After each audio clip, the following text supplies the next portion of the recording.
What's up, everybody? It's your boy Corey, aka GQ Saint, better than a reaction video. Saw this video the other day, meant to react to it. Decided to do another video. Well, since Mortal Kombat 1 is basically around the corner, getting closer and closer dropping, need to go ahead and pre-order it for myself. I got a buddy of mine who has to say his games for me. This is Mortal Kombat 1. Let's see, yeah, all timeline differences we noticed so far. So, don't want to bore you guys about a 10-minute long video. Let's go and get into it. You already know, special question, have a comment below. Let me know what you're at to. Anyway, let's get it. Mortal Kombat 11's main campaign and its expansion Aftermath, Liu Kang defeated the Keeper of Time Kronika, but not before she was able to erase the history of the realms. The realms as you view them are undone, erased. Liu Kang then used Kronika's power to rebuild the timeline, but clearly reserved editorial privilege. Now, Liu Kang, the god of fire, has Raiden's old job as Earthrealm's protector, and no one's tried to invade it for generations. Raiden swap roles. I like that. Isn't in charge, and it seems like almost everyone has the lives that they always wanted. Mortal Kombat 1 picks up right when everything starts to go wrong. Then you have chosen war with a god. This is technically the second reboot for Mortal Kombat, but it's the first time NetherRealm Studios has completely reset the series timeline. Liu Kang has recreated MK's continuity from top to bottom, and almost nothing is like you remember it. Here's everything we've noticed so far that's changed in Liu Kang's new era. Okay, let's go back to one here. Who are you again? Lord Liu Kang, protector of Earthrealm, god of fire. The original they Sub-Zero, confirmed Bi-Han, got the killed by Sub-Zero Scorpion that we see during the Mortal first Kombat 1 tournament. is Bi-Han. He was later resurrected as the Dark Spectre noob Saibot, while his little brother Kuai Liang took over as Sub-Zero. In MK1, Bi-Han has his old title back, and is a leader in the Lin Kuei warrior clan. More importantly, the Lin Kuei are now dedicated to protecting Earthrealm, rather than being mercenaries and assassins for hire. Bi-Han's still ambitious and cruel, but he's not the same casual murderer we saw back in MK9. Instead, he's just bored, as the sworn protector of a world that doesn't need protection, and it looks like it'll drive him down a similar dark road. We settle for defending Earthrealm when we could help lead it. Footage out of 2023 San Diego Comic-Con they confirmed this about Kuai Liang's role. The Lin Kuei trailer. The playable Scorpion in MK1 is actually Kuai Liang. Yep, the second Sub-Zero, so yeah, he's the new Scorpion. Retains his friendship with Smoke and allegiance to the Lin Kuei. Actually, kind of like it. Still miss Hanzo Hasashi, but point in MK1, and your guess about that is as good I like as that ours. Scorpion tattoo. I've yet to get a tattoo of my own. Me personally, I've been looking for a tattoo. That leads naturally into Good the next artist. big question we've got about MK1. If Kuai Liang is Scorpion, what happened to Hanzo Hasashi? Yeah. It would make sense. You know if he's Liu a Kang cameo prevented Hanzo's character. Family death in the new era, so Hanzo was never transformed into a revenant. Hanzo might be hanging out just off stage, training up new Shirai Ryu warriors, and being a really embarrassing dad. Still, Hanzo as Scorpion is NetherRealm Studios' mascot, and the most popular character in MK. It's hard to believe he'll stay gone for MK1.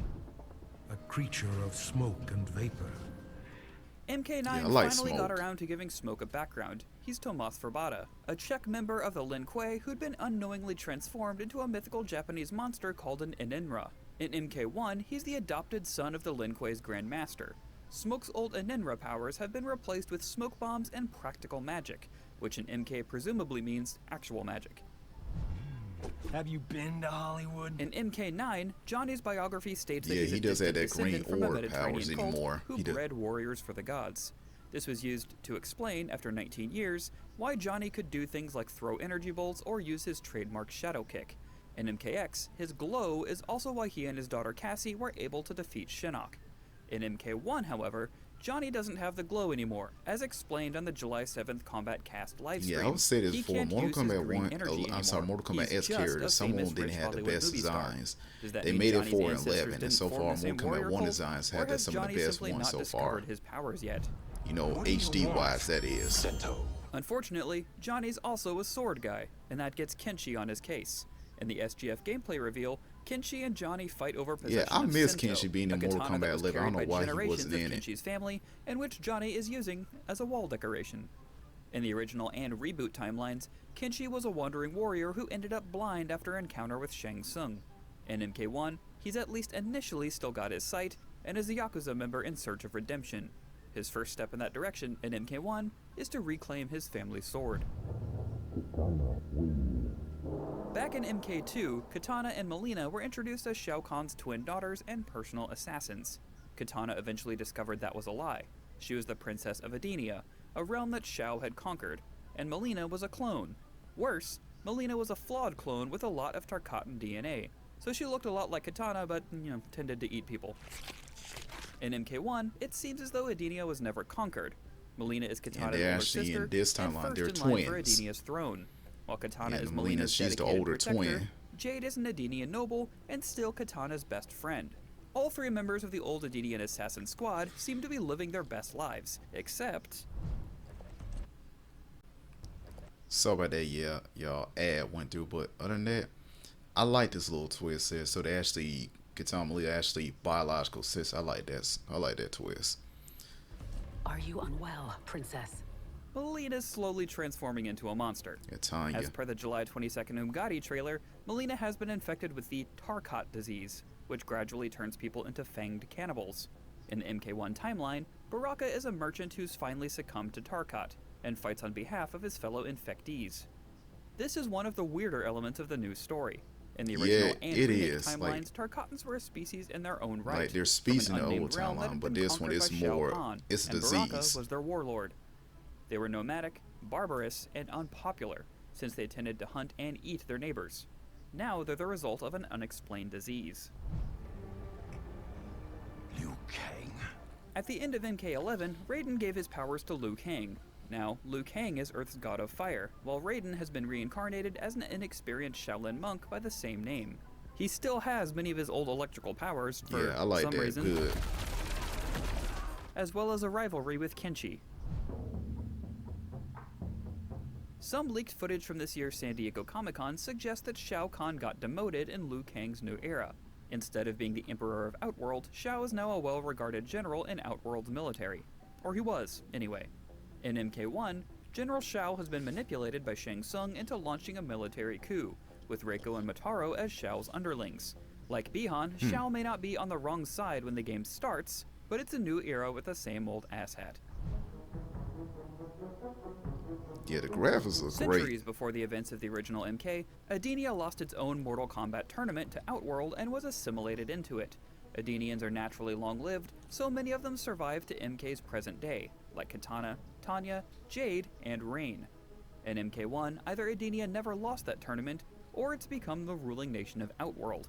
Its king has just been assassinated at the start of MK1, however, which has disgraced Li Mei and led General Shao to launch a bid for power.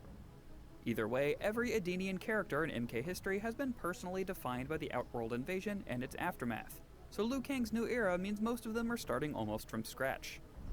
Rain will fall upon you like daggers from the sky. Rain has had a chip on his shoulder almost since the moment he was introduced.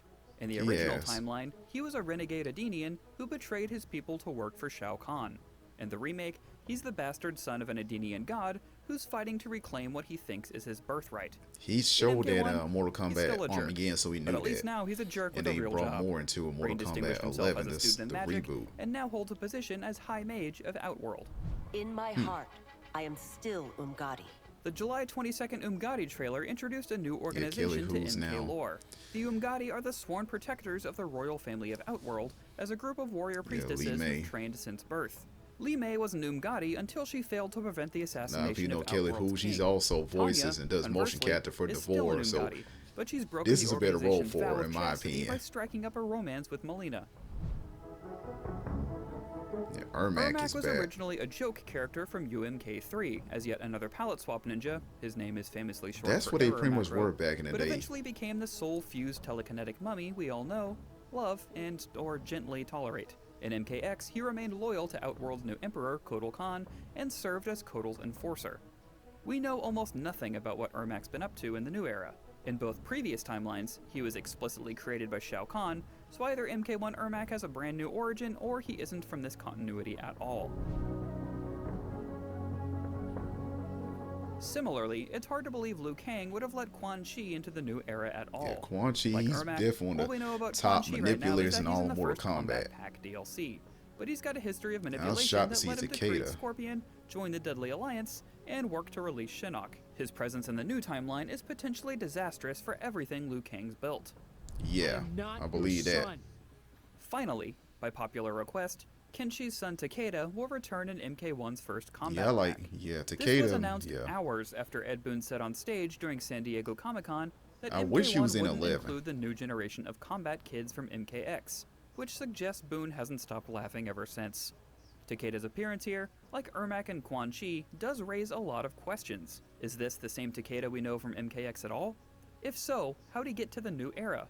Alternatively, if you go all the way back to Mortal Kombat mythologies, the Shirai Ryu Ninja Clan was originally founded by a guy named Takeda. This new guy could be him, or someone who's just using his name. So far, every new trailer or livestream has given Mortal Kombat lore nerds just enough details to drive them crazy. We're fully expecting that trend to continue as we get closer to the game's launch in September, and we'll be right there with you the whole way. For more MK news, tips, and lore freakouts, stay tuned right here to IGN. One constant remains. Yeah, Shane Song, his new design, I like it. There is Don't think Kerry gonna be voicing them though. Okay, pretty cool video. So definitely loving it, loving the news story and everything. I just want to point this out. When they showed their first teaser, a lot of people didn't know that I was Raiden. I didn't know that was Raiden wearing a white chilling with Kung Lao. Yeah, for that portal when Shang Tsung walked out. So do believe the first one, like Shang Tsung's gonna be like the main antagonist in this one, like he was like in the original, the first Mortal Kombat game. But anyway, definitely excited for this. Let me know how you feel about it. I'm definitely excited for to go ahead and pre-order. Probably when I get my next paycheck, I'm going to go ahead and do that. Good buddy mine, he always let me know, hold the game for him when I pre-order it. Even when I show the next day later, let them know I can't make it. They keep holding for me and say, yeah, cool. Anyway, let me know how you feel about the video you guys decide for. Make sure you give a boy a like, comment, and subscribe. Have a fantastic day. Peace.